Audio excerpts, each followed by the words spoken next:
All right, now, good morning, and there's only 2 games on the schedule tonight, so I don't need the whole timestamp thing. Not going to worry about it. And let's just jump into it with the Pittsburgh Penguins, who are 15-12-6, in against the 29-5 Washington Capitals. And if you plan to see this game today, it is 9 degrees Celsius and sunny in the city of Washington, D.C. So there you go.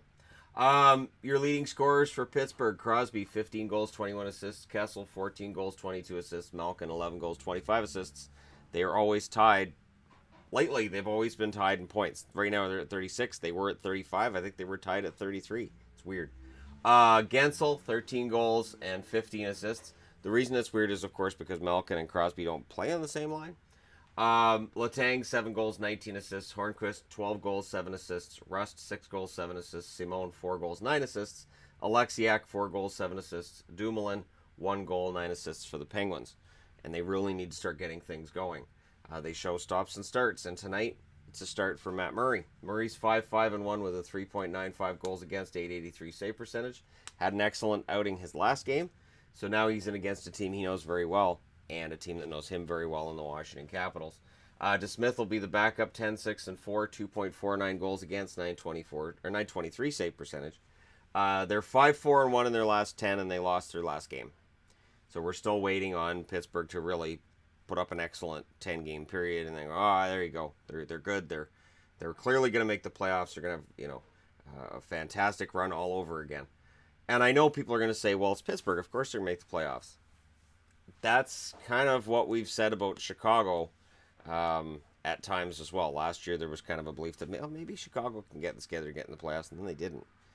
Kings too. Kings are a team that can go from cup winner to missing the playoffs. The Penguins are not immune to missing the playoffs, especially with how competitive things are. All you need is one team in that division to get really hot, and if it's not Pittsburgh, that could very well be it. And this record versus the East of 6-9-5 has been getting better slowly. On the Washington side of things, they're 29-3. Their leading scorer is Alex Ovechkin with 29 goals, 14 assists. Backstrom has 10 goals and 30 assists. Carlson, 5 goals and 30 assists. Kuznetsov, 7 goals, 24 assists. Connolly, 7 goals, 13 assists. Vrana, 10 goals, 9 assists. Oshie, 10 goals, 5 assists. Wilson, 9 goals, 6 assists. Of course, that's in 13 games, right? Eller, 4 goals, 10 assists. And Niskanen, 4 goals, 10 assists. Holtby's listed as likely right now for Washington. I would say it's better than that. He'll be confirmed within an hour, I would imagine. Copley is 7-2-1 with a 2.93 goals against, 902 save percentage. He'd back up Holtby, who's 13-7-2 with a 2.9 goals against and a 910 save percentage.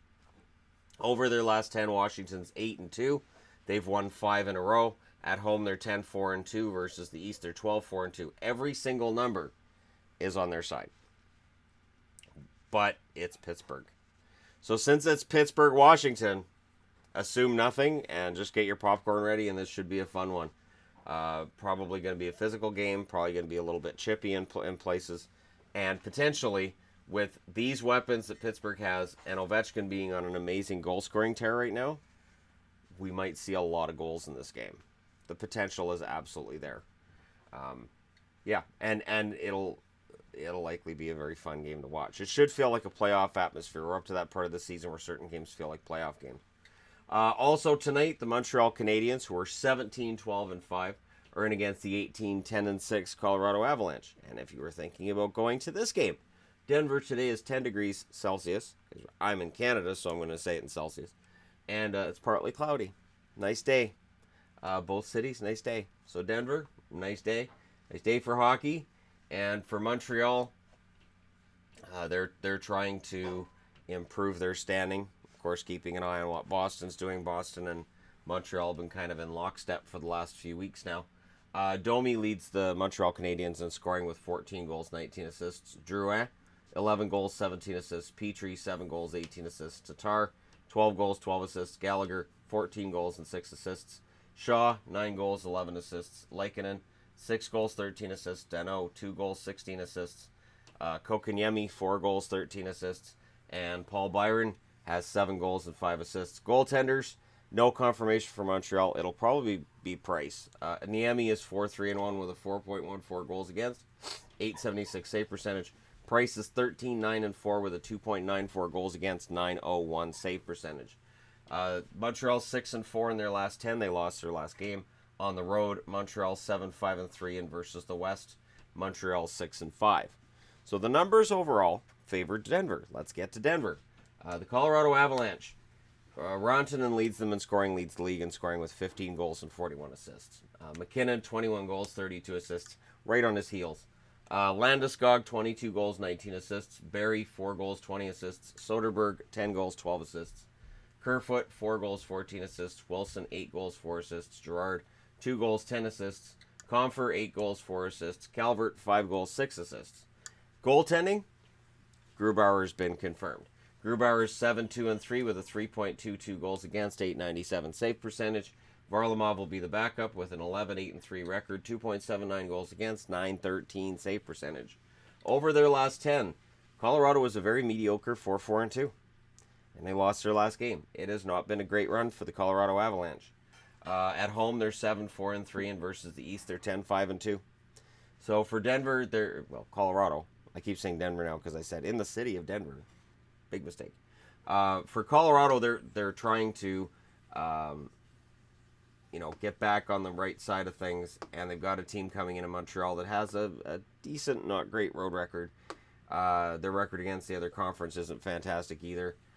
Their last 10, better than the last 10 of Colorado, but I think this is really close. And one thing I thought about when I was setting up this preview is you've got this fantastic battle between two teams that have learned to hate each other.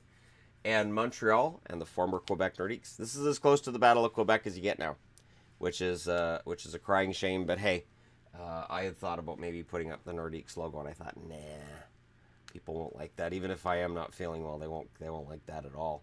So there you go. The Avs and Montreal. I favor the home teams in both games, but that's just me. And last night we saw a bunch of upsets, so never assume anything. Let me know what you guys think in the comment section below. As always, don't forget to hit like and subscribe. If you're browsing your way through, you just tap upon this video. And thank you guys so much for watching. I will talk to you again soon.